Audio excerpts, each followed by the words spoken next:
Hi guys, so for a number of months now, Lord Frost, the Brexit Minister, has been banging on about how the European Court of Justice, or the ECJ, should have no jurisdiction over the implementation of the Northern Ireland Protocol. He has said this both in parliamentary committees and in the House of Lords.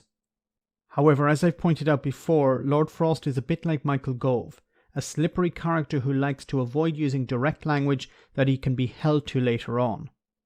But his position on the ECJ has been pretty clear. It can't be the final arbiter when it comes to the implementation of the protocol. This is where it gets messy, and as someone who's neither a political scientist or a lawyer, I will have to tread carefully. The ECJ only concerns itself with EU law, so anything outside of that is dealt with by a different arbiter. So Frost is right, in a limited and specific way. The problem with his position of wanting the ECJ excluded when it comes to the Northern Ireland Protocol is that he seems to have no problem with the body having jurisdiction in other areas post-Brexit. Sadly, the media doesn't seem to pick up on this fact. You see, along with the withdrawal agreement, which is politically binding, the UK government agreed to the political declaration.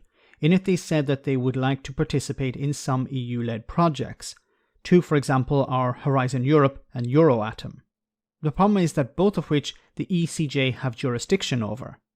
At the moment there's a bit of a row between the European Union and the UK when it comes to Horizon Europe. The British government want to participate, but the EU have threatened to keep them out if they don't respect the Northern Ireland Protocol. Well, the problem for Frost here from a political point of view is that Horizon Europe is under the jurisdiction of the ECJ, the same court that he wants excluded when it comes to the Northern Ireland Protocol. A potentially bigger problem for Frost is that he agreed to the ECJ when it came to the TCA, the Trade and Cooperation Agreement, the one that was signed last year. I want to thank a friend of mine for researching this for me. It says, the Trade and Cooperation Agreement, the UK's participation in union programmes, sound financial management and financial provisions, covers the terms and conditions of the UK's participation in EU programmes, such as the Horizon programme and Euratom. Then we have Articles 7 to 8, Recovery and Enforcement. Number 2, judgments and orders of the Court of Justice of the European Union delivered in application of an arbitration clause contained in a contract or agreement in relation to union programmes. Activities or parts thereof under Protocol 1 shall be enforced in the United Kingdom in the same manner as European Commission decisions, as referred to in paragraph 1 of this article. This means that if the UK participates in EU programmes that the ECJ have jurisdiction over, then the UK must accept the ECJ jurisdiction.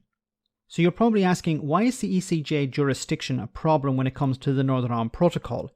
Well, obviously it isn't, but it's more a desperate attempt by Frost and Johnson to come up with problems in order to undermine the protocol.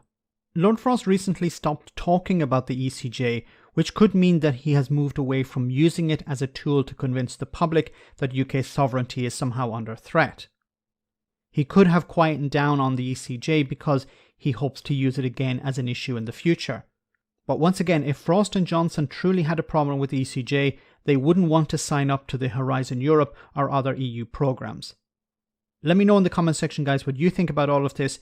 As always, your comments are greatly appreciated. Thanks a lot.